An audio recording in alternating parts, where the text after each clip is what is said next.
Hello everyone, मैं दीक्षा। स्वागत है आपका आपके अपने यूट्यूब चैनल में। यूपीएससी प्रारंभिक परीक्षा को ध्यान में रखते हुए UPSC previous year question paper solve कराए जा रहे हैं, जिसमें अभी तक 2022 के क्वेश्चन पेपर को सॉल्व कर लिया है, जो कि पार्ट फर्स्ट और पार्ट सेकंड के अंतर्गत कंप्लीट कराए गए हैं, जो आपको प्लेलिस्ट में मिल जाएंगे। यूपीएससी प्रीवियस ईयर क्वेश्चन की जो प्लेलिस्ट है, वहाँ पर आपको ये क्वेश्चन प्रोवाइड कर दिए जाएंगे। इस सीरीज को टारगेट आपका जो रखा गया है इस सीरीज का, वह 2011 से 2023 तक के सभी प्रश्नों को हल कराना है, ताकि आपके एग्ज़ाम में मदद मिले। चलिए तो शुरू करते हैं। शुरू करने के पहले आपको बता दें कि ये जो सेट है वह सेट डी के अंतर्गत है। इसको एक एक करके क्वेश्चनों को सॉल्व करते हैं।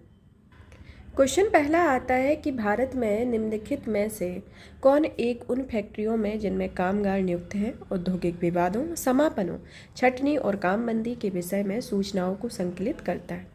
तो इसके अंतर्गत आपका कौन सा विभाग है, यानी कि कौन सा मंत्रालय है जो इसके अंतर्गत ये काम करता है। तो इसमें ये चार ऑप्शन दिए गए हैं। ऑप्शन ए केंद्रीय सांख्यिकी कार्यालय, ऑप्शन बी उद्योग संवर्धन और आंतरिक व्यापार विभाग, ऑप्शन सी श्रम ब्यूरो और ऑप्शन डी आता है राष्ट्रीय तकनीकी जनशक्ति सूचना प्रणाली। तो इसके अंतर्गत जो आपका उत्तर होगा ऑप्शन सी होगा कि यह श्रम ब्यूरो के अंतर्गत आता है। नेक्स्ट क्वेश्चन आता है कि भारत में नियंत्रक कोयला नियंत्रक संगठन या कोल कंट्रोलर ऑर्गेनाइजेशन की क्या भूमिका है। पहला कथन आता है कि सीसीओ भारत सरकार में कोयला सांख्यिकी का एक प्रमुख स्रोत है। दूसरा आता है कि यह बद्ध कोयला या लिग्नाइट खंड के विकास की प्रगति की मॉनिटरिंग करता है। तीसरा आता है कि यह कोयला युक्त क्षेत्रों के अधिग्रहण के संबंध में सरकार की अधिसूचना के प्रति किसी आपत्ति का अनुश्रवण करता है। और फोर्थ नंबर का कथन आता है कि यह सुनिश्चित करता है कि कोयला खनन कंपनियां विहित समय में अंतिम उपभोक्ताओं को कोयला वितरण करें। तो इसके संदर्भ में आपको बताना है कि इनमें से कौन सा कूट आपका सही होगा। तो इसमें आपका पहला, दूसरा, जो तीसरा कथन है वह सही होगा। आपका चौथा कथन गलत हुआ। इसके साथ ऑप्शन ए आपका उत्तर होगा। तो ये पहला कथन कौन कौन सा कि यह जो सीसीओ है वह भारत सरकार में कोयला सांख्यिकी का प्रमुख स्रोत है और यह बद्ध कोयला या लिग्नाइट खंड के विकास की प्रगति का मॉनिटरिंग करता है और यह कोयला युक्त क्षेत्रों के अधिग्रहण के संबंध में सरकार की अधिसूचना के प्रति आपत्ति का अनुश्रवण करता है। अब नेक्स्ट क्वेश्चन आता है तीसरे नंबर का कि यदि किसी विशिष्ट क्षेत्र को भारत के संविधान की 5वीं अनुसूची के अधीन लाया जाए तो निम्नलिखित कथनों में से कौन सा एक इसके परिणाम को सर्वोत्तम रूप से प्रतिबिंबित करता है। ऑप्शन ए आता है कि इसे जनजातीय लोगों की जमीनें गैर जनजातीय लोगों को अंतरित करने पर रोक लगेगी। ऑप्शन बी आता है इससे उन क्षेत्रों के एक स्थानीय स्वशासी निकाय का सृजन होगा। ऑप्शन सी आता है कि इससे वह क्षेत्र संघ राज्य क्षेत्र में बदल जाएगा। और ऑप्शन डी आता है कि जिस राज्य के पास ऐसे क्षेत्र होंगे उसे विशेष कोटि का राज्य घोषित किया जाएगा। तो इसके अंतर्गत जो आपका उत्तर है वह ऑप्शन ए है कि इसे जनजातीय लोगों की जमीनें जनजातीय लोगों को अंतरित करने पर रोक लगेगी। तो ऑप्शन ए के साथ आपका ऑप्शन ए सही होगा। नेक्स्ट क्वेश्चन आता है आपका फोर्थ नंबर का कि निम्नलिखित कथनों पर विचार कीजिए। इसमें कथन दिए गए हैं। पहला कथन आता है कि भारत स्वच्छता गठबंधन गधारणीय स्वच्छता को संवर्धित करने वाला प्लेटफॉर्म है और भारत सरकार तथा विश्व स्वास्थ्य संगठन द्वारा इसका वित्त पोषण होता है। दूसरा कथन आता है कि यह राष्ट्रीय नगर कार्य संस्थान भारत सरकार में आवासन और शहरी कार्य मंत्रालय का शीर्षस्थ निकाय है और यह शहरी भारत की चुनौतियों का समाधान करने की नव प्रवर्तक हल उपलब्ध कराता है। तो इनमें से बताना है कि आपका कौन सा कथन सही होगा। तो उपयुक्त कथनों में से कौन सा कथन सही है। तो इसके अंतर्गत जो आपका कथन 2 है, मतलब कि ऑप्शन बी जो है वह सत्य है कि इसे राष्ट्रीय नगर कार्य संस्थान भारत सरकार में आवासन एवं शहरी कार्य मंत्रालय का एक शीर्षस्थ निकाय है जो शहरी भारत की चुनौतियों का समाधान करने के लिए एक नव प्रवर्तक हल उपलब्ध कराता है। नेक्स्ट क्वेश्चन आता है 5th नंबर का कि निम्नलिखित में से कौन सा एक पर्यावरण संरक्षण अधिनियम 1986 के अधीन गठित किया गया है।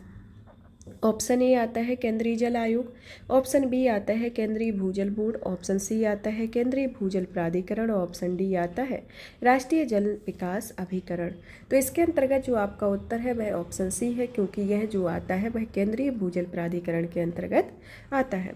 नेक्स्ट क्वेश्चन आता है कि संयुक्त राष्ट्र प्रत्यय समिति या यूनाइटेड नेशनल क्रेडेंशियल कमेटी के संदर्भ में निम्नलिखित कथनों पर विचार कीजिए। पहला कथन कहता है कि यह संयुक्त राष्ट्र या यूएन सुरक्षा परिषद द्वारा स्थापित समिति है और इसके पर्यवेक्षण के अधीन काम करती है।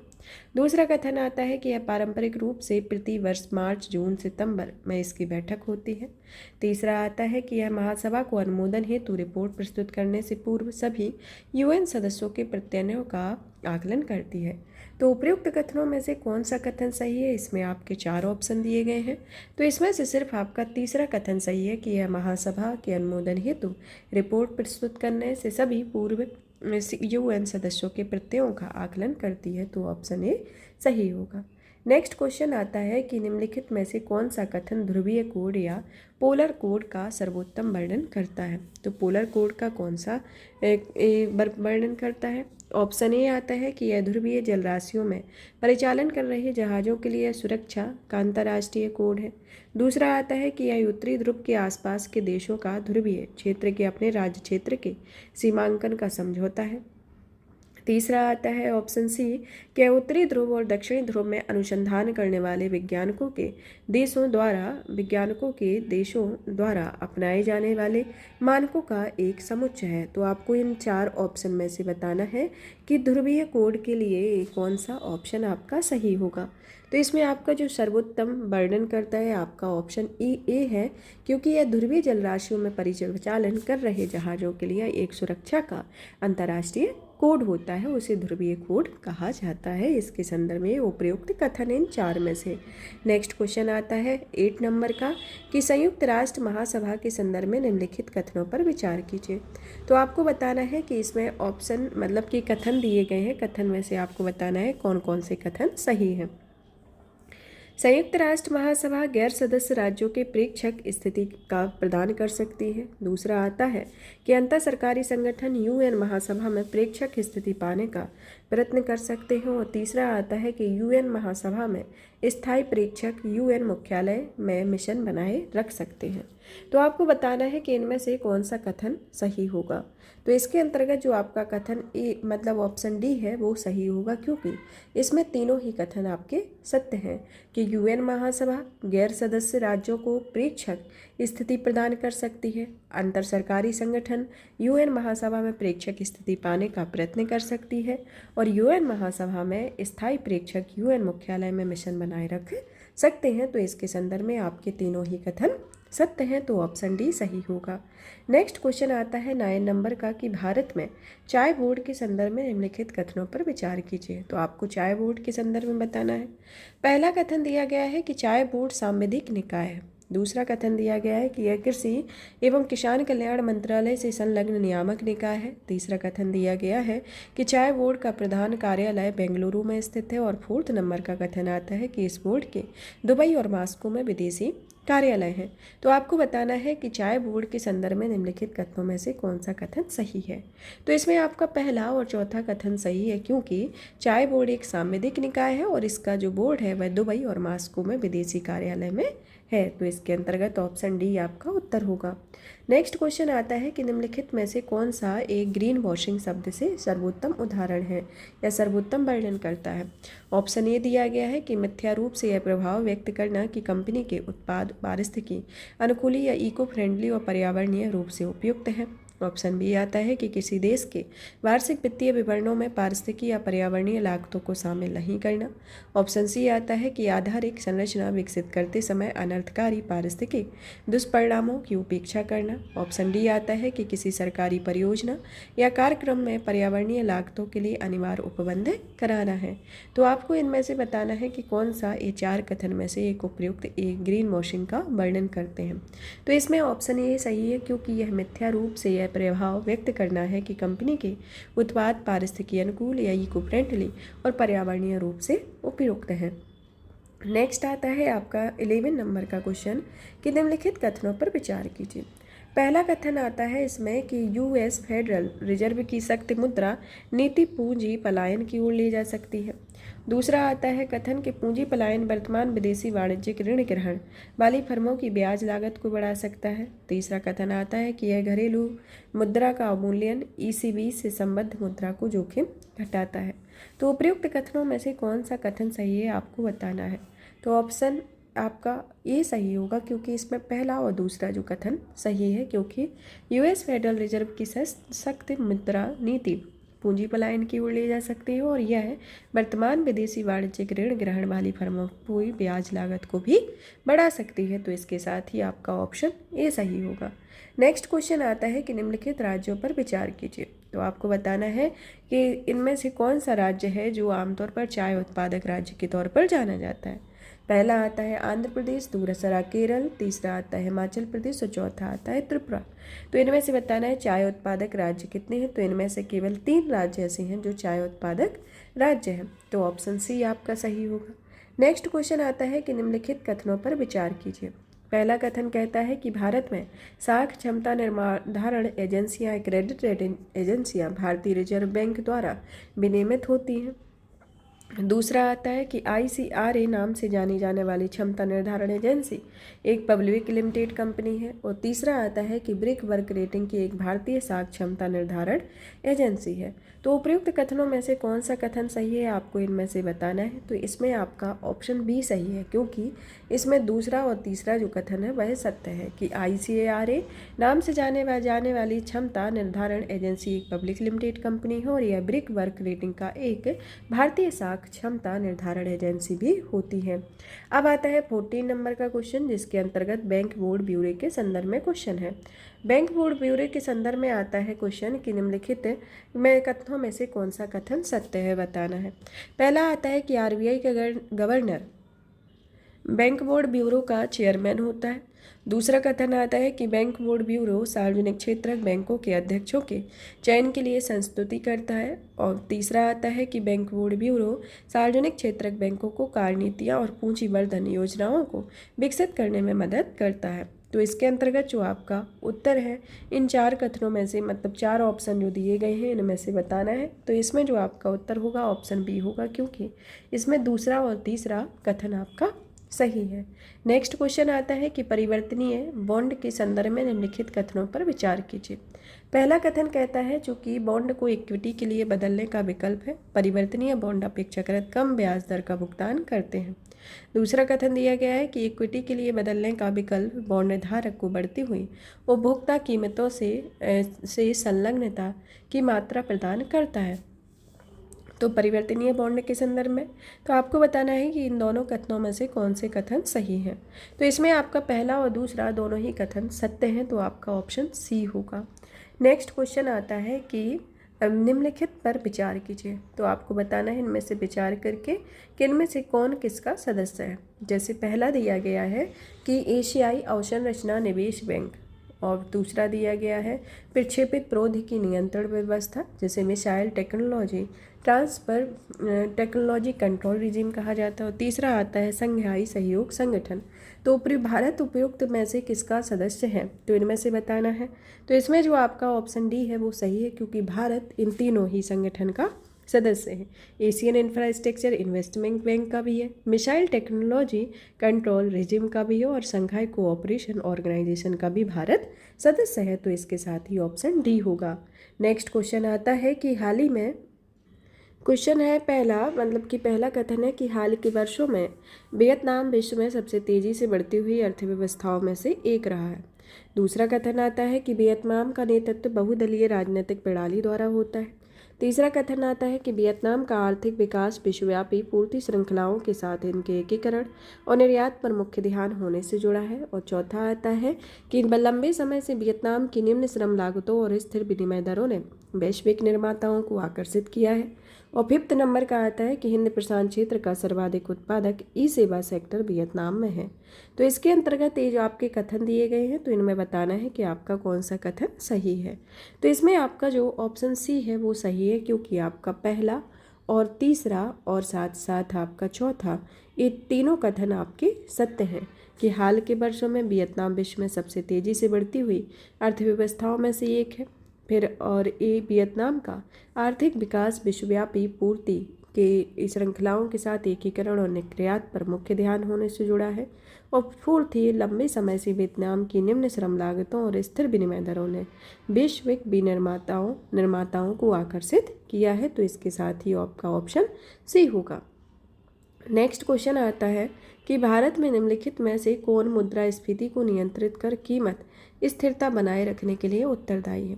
ऑप्शन ए उपभोक्ता मामले का विभाग, ऑप्शन बी व्यय प्रबंधन विभाग, ऑप्शन सी वित्तीय स्थिरता और विकास परिषद और ऑप्शन डी आता है भारतीय रिजर्व बैंक। तो इसके अंतर्गत आपका ऑप्शन डी होगा। नेक्स्ट क्वेश्चन आता है कि नॉन फंजिबल टोकन के संदर्भ में निम्नलिखित कथनों पर विचार कीजिए। तो आपको बताना है इनके अंतर्गत कि कौन कौन सा कथन सही है। पहला कथन आता है इसके अंतर्गत कि वे भौतिक परिसंपत्तियों की अंकीय निरूपण को सुकर बनाते हैं। दूसरा कथन आता है कि वे अनन्य क्रिप्टोग्राफिक टोकन्स हैं जो किसी ब्लॉकचेन में विद्यमान हैं। तीसरा कथन आता है कि उनका तुल्यता पर व्यापार या विनिमय किया जा सकता है और इसलिए उनका वाणिज्यिक लेनदेन के माध्यम से इस्तेमाल किया जा सकता है। तो आपको बताना है कि उपयुक्त कथनों में से कौन सा कथन सही है। तो इसमें पहला और दूसरा कथन सत्य है, तो ऑप्शन ए सही होगा। और कि ये है एक अंकीय निरूपण भी को सुकर मनाते हैं, डिजिटल रिप्रेजेंटेशन करते हैं और ये अनन्य क्रिप्टोग्राफिक टोकन्स होते हैं जो किसी ब्लॉकचेन में विद्यमान होते हैं। नेक्स्ट क्वेश्चन आता है 20 नंबर का कि निम्नलिखित युग्मों पर विचार कीजिए, जिसमें जलाशय और राज्य दिए गए हैं, जिसमें घाट प्रभाव तेलंगाना, गांधी सागर मध्य प्रदेश, इंदिरा सागर आंध्र प्रदेश, मैथुन छत्तीसगढ़। तो आपको बताना है कि उपयुक्त में से सही सुमेलित नहीं है।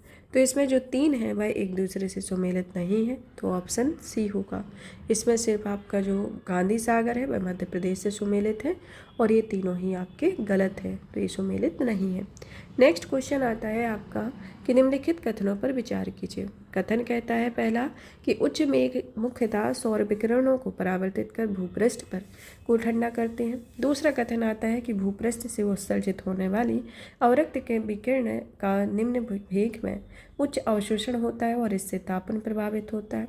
तो उपयुक्त कथनों में से कौन सा कथन सही है। तो इसमें आपका जो कथन है पहला भी गलत है और दूसरा भी गलत है, तो इसके साथ ही आपका ऑप्शन डी आएगा। नेक्स्ट आता है क्वेश्चन के निम्नलिखित कथनों पर विचार कीजिए, जिसमें पहला कथन आता है कि उत्तरी पश्चिमी केन्या में बेड़ी बेड़ी का एक बृहद शरणार्थी बस्ती है।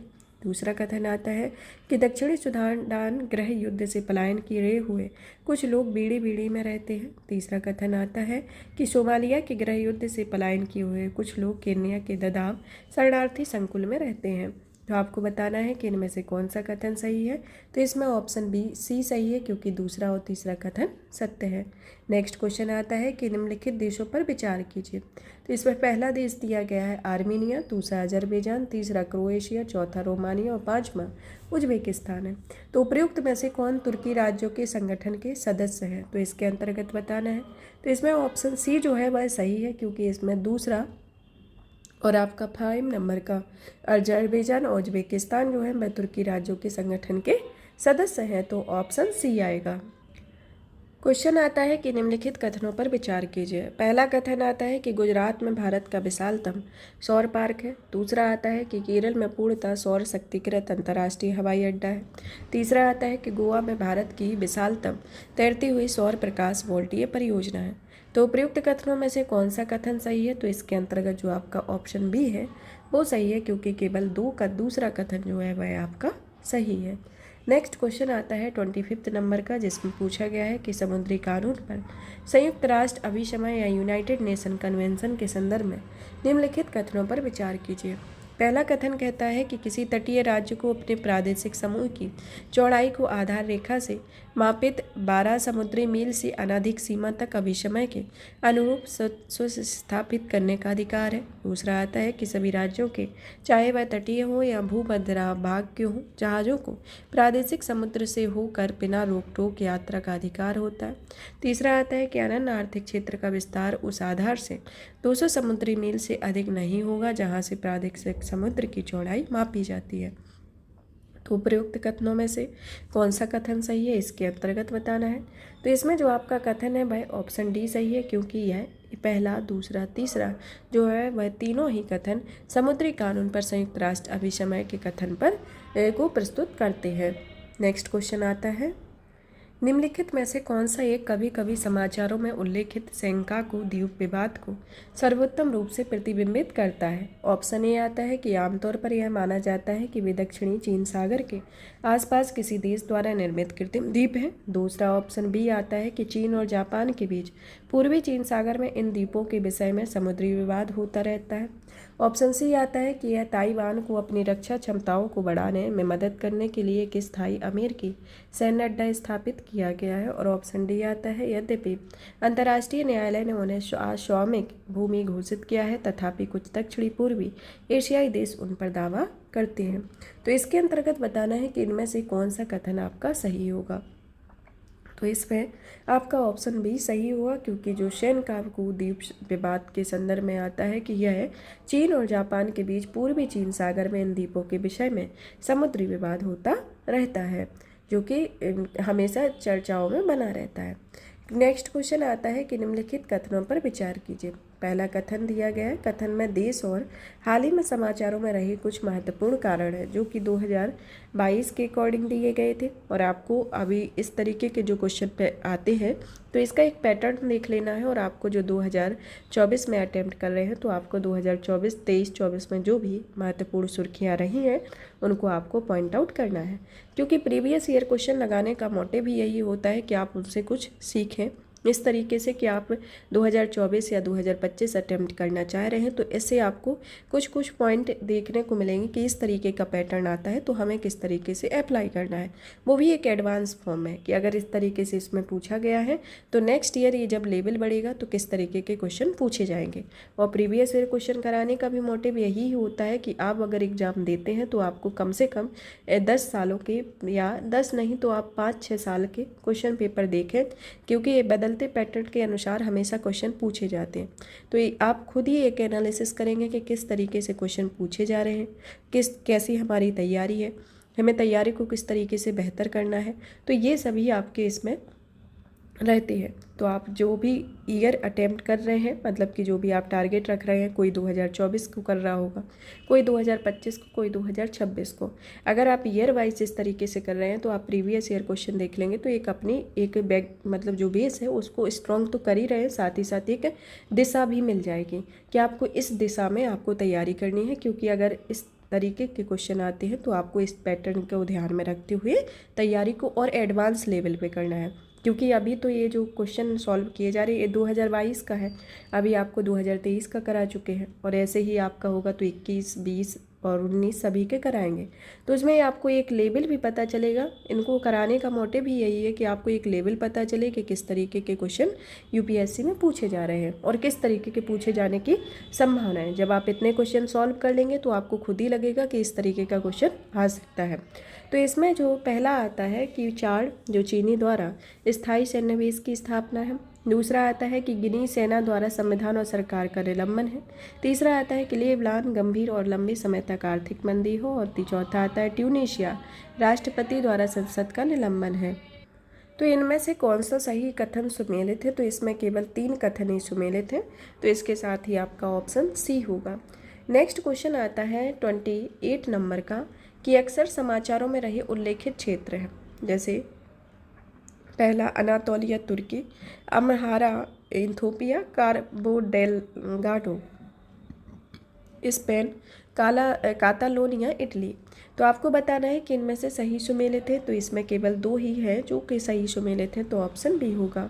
नेक्स्ट आता है वन्य जीव संरक्षण में बारे में भारतीय विधियों के संदर्भ में निम्नलिखित कथनों पर विचार कीजिए। पहला कथन कहता है कि वन्य जीव एकमात्र सरकार की संपत्ति है। दूसरा कथन आता है कि जब किसी वन्य जीव को संरक्षित घोषित कर दिया जाता है तो यह जीव चाहे संरक्षित क्षेत्र में हो या उससे बाहर हो या समान संरक्षण का हकदार है। तीसरा कथन आता है कि यदि संरक्षित वन्य जीव के मानव जीवन के लिए खतरा बन जाने की आशंका उस जीव को पकड़ने या मार दिए जाने का पर्याप्त आधार होती है। तो उपयुक्त कथनों में से कौन सा कथन सही है इसके अंतर्गत बताना है। तो इसमें आपका ऑप्शन ए सही है, क्योंकि पहला और दूसरा इसके अंतर्गत कथन आपका सत्य है, तो ऑप्शन ए आएगा। नेक्स्ट क्वेश्चन आता है 30 नंबर का। क्वेश्चन पूछा गया है कि निम्नलिखित में से किस एक जीव को कुछ प्रजातियां कवकों के कृषकों के रूप में जानी जाती हैं। ऑप्शन ए चींटी, option B cockroach, option C केकड़ा और ऑप्शन डी मकड़ी। तो इसमें जो आपका उत्तर होगा ऑप्शन ए होगा चींटी। नेक्स्ट क्वेश्चन आता है इसमें कि भारत सरकार अधिनियम 1919 में प्रांतीय सरकार के कार्य आरक्षित या रिजर्व और अंतरित या ट्रांसफर्ड विषयों के अंतर्गत बांटे गए थे। तो निम्नलिखित में से कौन आरक्षित विषय माने गए थे? पहला आता है न्याय प्रशासन, दूसरा आता है स्थानीय स्वशासन, तीसरा आता है भू राजस्व और चौथा आता है पुलिस। तो इसमें आपको बताना है कि नीचे दिए गए कूट में से कौन सा कूट सही होगा। तो इसके अंतर्गत आपका ऑप्शन सी सही होगा, क्योंकि इसमें पहला, तीसरा और चौथा आपका सही है, जो कि न्याय प्रशासन, भू राजस्व और पुलिस विभाग से संबंधित है। नेक्स्ट क्वेश्चन आता है कि मध्यकालीन भारत में शब्द फड़म किससे निर्दिष्ट करता है? ऑप्शन ए पहनावा, ऑप्शन बी सिक्के, ऑप्शन सी आभूषण और ऑप्शन डी हथियार। तो इसके अंतर्गत जो आपका ऑप्शन बी होगा वह सही होगा, क्योंकि फड़म जो है वह सिक्के से संबंधित है। निम्नलिखित में से स्वतंत्रता सेनानियों पर विचार कीजिए। पहले आते हैं बारेंद्र कुमार घोष, दूसरे आते हैं जोगेंद्र चंद्र चटर्जी, तीसरे आते हैं रास बिहारी बोस। तो उपयुक्त में से कौन सा गदर पार्टी के साथ सक्रिय रूप से जुड़ा हुआ था या जुड़े थे? तो इसमें जो आपके रास बिहारी बोस जो रहे थे वह इस गदर पार्टी से जुड़े हुए थे। तो ऑप्शन डी होगा। नेक्स्ट आता है क्वेश्चन कि क्रिस्प मिशन के संदर्भ में या प्रस्तावों के संदर्भ में निम्नलिखित कथनों पर विचार कीजिए। पहला कथन आता है कि संविधान सभा में प्रांतीय विधानसभाओं और साथ ही भारतीय रियासतों द्वारा नामित सदस्य होते हैं। दूसरा कथन आता है कि नया संविधान स्वीकार करने के लिए जो भी प्रांत तैयार नहीं होगा उसे यह अधिकार होगा कि वह अपनी भावी स्थिति के बारे में ब्रिटेन के साथ अलग संधि पर हस्ताक्षर करे। तो उपयुक्त कथनों पर कौन सा कथन सही होगा? तो इसमें से आपको बताना है कि क्रिप्स मिशन के प्रस्तावों के संदर्भ में कौन सा कथन सही है। तो इसमें आपका ऑप्शन बी होगा, जो कि केवल 2 कथन इसके अंतर्गत सही है। नेक्स्ट आता है कि भारतीय इतिहास के संदर्भ में निम्नलिखित ग्रंथों पर विचार कीजिए। पहला आता है नीति प्रकरणम, दूसरा आता है परिशिष्ट पर्वन, तीसरा आता है अवदान शतक, तीसरा आता है त्रिषष्टि लक्षण महापुराण। तो इसके अंतर्गत आपको बताना है कि कौन सा कथन सही होगा। तो इसमें केवल 2 और 4 कथन जो है वह सत्य है। तो दूसरा और चौथा जो कथन है इसके अंतर्गत सत्य आएगा। नेक्स्ट आता है क्वेश्चन जो कि 36 नंबर का है कि भारतीय इतिहास के संदर्भ में निम्नलिखित कथनों पर विचार कीजिए। ऐतिहासिक व्यक्ति और किस रूप में जाने गए हैं उनके संदर्भ में। आर्यदेव जैन विद्वान से, दिगनाग बौद्ध विद्वान से, नाथ मुनि वैष्णव विद्वान से। तो उपयुक्त युगों में से कितने युग में सही सुमेलित है? तो इसमें आपके जो 2 युग्म हैं वो सिर्फ सही हैं। तो आपका ऑप्शन सी होगा। नेक्स्ट आता है 37 नंबर का क्वेश्चन कि भारतीय इतिहास के संदर्भ में निम्नलिखित कथनों पर विचार कीजिए। इसमें पहला कथन आता है कि भारत का पहला मंगोल आक्रमण जलाउद्दीन खिलजी के राज्यकाल में हुआ। दूसरा कथन आता है कि अलाउद्दीन खिलजी के राज्यकाल में एक मंगोल आक्रमण दिल्ली तक आ पहुंचा और उस शहर पर घेरा डाल दिया। तीसरा आता है कि मोहम्मद बिन तुगलक मंगोलों ने अपने राज्य के कुछ उत्तरी पश्चिमी भाग अस्थायी रूप से हार गया था। तो इसमें बताना है कि कौन सा कथन सही होगा। तो इसके अंतर्गत आपका ऑप्शन बी सही होगा, क्योंकि केवल 2 कथन इसका सत्य है। नेक्स्ट आता है 37 नंबर का क्वेश्चन कि भारतीय इतिहास के संदर्भ में निम्नलिखित में से कौन कुलाह दारन कहलाते थे? ऑप्शन ए अरब व्यापारी, ऑप्शन बी कलंदर, ऑप्शन सी फारसी खुशनवीस, ऑप्शन डी सैयद। तो इसमें ऑप्शन डी होगा, इसमें सैयद आएगा। नेक्स्ट आता है कि भारतीय इतिहास के संदर्भ में निम्नलिखित कथनों पर विचार कीजिए। पहला कथन कहता है कि डच लोगों ने पूर्वी तटीय क्षेत्रों में गजपति शासकों द्वारा प्रदान की गई जमीनों पर अपनी फैक्ट्रियां गोदाम स्थापित किए। दूसरा कथन आता है कि अल्फांसो डी अल्बुकर्क ने बीजापुर सल्तनत से गोवा को छीन लिया था। तीसरा कथन आता है कि अंग्रेजी ईस्ट इंडिया कंपनी में मद्रास में विजयनगर साम्राज्य के एक प्रतिनिधि से पट्टी पर ली गई जमीन के एक प्लॉट पर फैक्ट्री स्थापित की थी। तो प्रयुक्त कथनों में से कौन सा सही है? ऑप्शन ए आता है केवल 1 और 2, ऑप्शन बी आता है केवल 2 और 3, ऑप्शन सी आता है केवल 1 और 3 और ऑप्शन डी आता है 1, 2, 3। तो इसके अंतर्गत जो आपका उत्तर होगा ऑप्शन बी होगा, क्योंकि इसमें दूसरा और तीसरा कथन सत्य है। नेक्स्ट क्वेश्चन आता है कि कौटिल्य अर्थशास्त्र के अनुसार निम्नलिखित में से कौन सा सही है? पहला कथन कहता है कि यह न्यायिक दंड के परिणाम स्वरूप कोई व्यक्ति दास हो सकता है।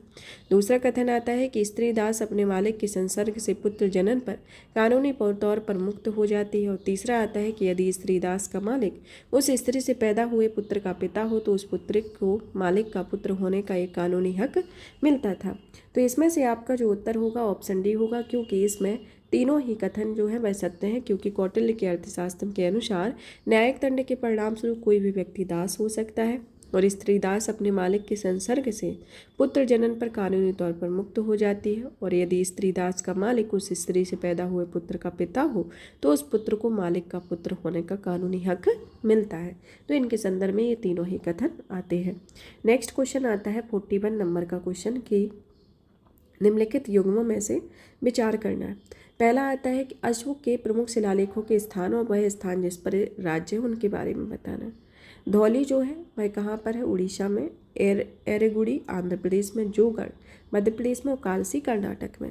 तो आपको बताना है कि इनमें से कौन सा कथन सुमेलित है। तो इसमें आपके केवल दो ही कथन हैं जो एक दूसरे से सुमेलित है और दो गलत है। नेक्स्ट आता है 42 नंबर का कि जिसमें निम्नलिखित युग्मों पर विचार करना है, जिसमें राजा और राजवंश दिए गए हैं। नन्नुक जो है वह चंदेल से संबंधित है, जय शक्ति परमार से, नागभट्ट द्वितीय गुर्जर प्रतिहार से, भोज राष्ट्रकूट से। तो इसमें आपका बताना है कि कौन सा कथन सही होगा। तो इसके अंतर्गत जो आपके कथन हैं दो सही हैं, तो ऑप्शन बी सही होगा और दो गलत है। नेक्स्ट क्वेश्चन आता है 43 नंबर का कि प्राचीन दक्षिण भारत के संगम साहित्य के निम्नलिखित कथनों में से कौन सा कथन सही होगा। ऑप्शन ए संगम कविताओं में भौतिक संस्कृति का कोई संदर्भ नहीं है। ऑप्शन बी वर्ण का सामाजिक वर्गीकरण संगम कवियों का ज्ञात था। ऑप्शन सी संगम कविताओं में समर शौर्य का कोई संदर्भ नहीं है। और ऑप्शन डी संगम साहित्य में जादुई ताकतों का असंगत बताया गया है। तो इसके अंतर्गत जो आपका उत्तर है वह ऑप्शन बी है कि वर्ण का सामाजिक वर्गीकरण संगम कवियों को ज्ञात था, तो ऑप्शन बी होगा। नेक्स्ट आता है क्वेश्चन 44 नंबर का, जिसमें पूछा गया है कि किसके राज्यकाल में योग वशिष्ठ का निजामुद्दीन पानीपत द्वारा फारसी में अनुवाद किया गया है। तो इसमें आपको बताना है। तो इसमें ऑप्शन ए आता है Akbar, option B Humayun, option C Shahjahan और ऑप्शन डी औरंगजेब। तो ऑप्शन ए इसमें सही होगा कि इसमें अकबर आएगा। नेक्स्ट आता है कि हाल ही में हैदराबाद में भारत के प्रधानमंत्री द्वारा रामानुज की आसन मुद्रा में विश्व की दूसरी सबसे बड़ी मूर्ति का उद्घाटन किया गया है। तो निम्नलिखित कथनों में से कौन सा सामाजिक रामानुज की शिक्षाओं को सही निरूपित करता है। ऑप्शन ए मोक्ष प्राप्ति का सर्वोत्तम साधन मुक्ति था। ऑप्शन बी बौद्ध वेद शाश्वत आत्म प्रतिष्ठित तथा पूर्णता प्रमाणित है। और ऑप्शन सी तर्कसंगत युक्तियाँ सर्वोच्च आनंद के मौलिक माध्यम थे। ऑप्शन डी ध्यान के माध्यम से मोक्ष पाया जाता है। तो इसके अंतर्गत जो आपका उत्तर है वह ऑप्शन ए है कि मोक्ष प्राप्ति का सर्वोत्तम साधन भक्ति है, तो ऑप्शन ए होगा। नेक्स्ट आता है 46 नंबर का कि हाल ही में प्रधानमंत्री ने वेरावल में सोमनाथ मंदिर के निकट सर्किट हाउस का उद्घाटन किया। तो सोमनाथ मंदिर के बारे में निम्नलिखित कथनों में से कौन सा कथन सही है। पहला कथन आता है कि सोमनाथ मंदिर ज्योतिर्लिंग देव मंदिरों का में से एक है। दूसरा कथन आता है कि अलबरूनी ने सोमनाथ मंदिर का वर्णन किया था। ऑप्शन सी तीसरा कथन आता है कि सोमनाथ मंदिर की प्राण प्रतिष्ठा आज के मंदिर की स्थापना राष्ट्रपति एस राधाकृष्णन द्वारा की गई थी। तो इसमें नीचे दिए गए कूट का प्रयोग कर सही उत्तर की पहचान करनी है। तो इसमें ऑप्शन ए सही होगा कि केवल पहला और दूसरा इसमें सत्य है, तीसरा इसके अंतर्गत गलत है। नेक्स्ट क्वेश्चन आता है 47 नंबर का, जिसमें पूछा गया है कि निम्नलिखित में से कौन सा मानव शरीर में बी कोशिकाओं और टी कोशिकाओं की भूमिका का सर्वोत्तम वर्णन करता है। ऑप्शन ए वे शरीर को पर्यावरणीय प्रत्योजकों या एलर्जनों को संरक्षित करती हैं। ऑप्शन बी आता है वे शरीर के दर्द एवं सूजन का अपशमन करती हैं। ऑप्शन सी वे शरीर में प्रतिरक्षा निरोधकों की तरह काम करती है। और ऑप्शन डी वे शरीर में रोगजनकों द्वारा होने वाले रोगों को बचाती हैं। तो इसके अंतर्गत जो उत्तर होगा ऑप्शन डी होगा कि ये शरीर में रोगजनकों द्वारा उत्पन्न होने वाले रोगों से बचाती हैं। नेक्स्ट क्वेश्चन है कि निम्नलिखित कथनों पर विचार कीजिए। पहला कथन आता है कि परासूक्ष्म कण या नैनो पार्टिकल मानव निर्मित होने के सिवाय प्रकृति में अस्तित्व में नहीं है। ऑप्शन बी दूसरा कथन आता है कि कुछ धात्विक ऑक्साइड के परासूक्ष्म कण प्रसाधन सामग्री के निर्माण में काम आते हैं। तीसरा आता है कि कुछ वाणिज्यिक उत्पादों के परासूक्ष्म कण जो पर्यावरण में आ जाते हैं वह मनुष्य के लिए असुरक्षित हैं। तो इसमें से आपका दूसरा और तीसरा कथन जो है वह सत्य है कि कुछ धात्विक ऑक्साइडों के परासूक्ष्म कण प्रसाधन सामग्री के निर्माण में काम आते हैं। और तीसरा आता है कि कुछ वाणिज्यिक उत्पादों के परासूक्ष्म कण जो पर्यावरण में आ जाते हैं वह मनुष्य के लिए असुरक्षित हैं। तो इसके साथ ही ऑप्शन डी होगा, जो कि दूसरा और तीसरा कथन इसके अंतर्गत सत्य है। नेक्स्ट आता है आपका क्वेश्चन 49 नंबर का कि निम्नलिखित कथनों पर विचार कीजिए, जिसमें डीएनए बारकोडिंग किसका उपसाधन हो सकता है, इसके संदर्भ में कथन बताना है। पहला कथन दिया गया है कि किसी पादप या प्राणी की आयु का आकलन करने के लिए। दूसरा दिया गया है कि समान दिखने वाली प्रजातियों के बीच भिन्नता जानने के लिए। तीसरा आता है कि प्रसंस्कृत खाद्य पदार्थों में अवांछित प्राणी या पादप सामग्रियों को पहचानने के लिए। तो उपयुक्त में से कौन सा कथन सही होगा आपको बताना है। तो इसके अंतर्गत जो आपका ऑप्शन डी होगा वो सही होगा, क्योंकि इसमें दूसरा और तीसरा जो कथन है वह सहित है कि इसमें समान दिखने वाली प्रजातियों के बीच भिन्नता जानने के लिए और यह प्रसंस्कृत खाद्य पदार्थों में अवांछित प्राणी या पादप सामग्री को पहचानने के लिए आता है, तो ऑप्शन डी होगा। नेक्स्ट क्वेश्चन आता है जो कि 50 नंबर का है कि निम्नलिखित पर विचार कीजिए। पहला दिया गया है कार्बन मोनोऑक्साइड, दूसरा नाइट्रोजन ऑक्साइड, तीसरा ओजोन और चौथा सल्फर डाइऑक्साइड।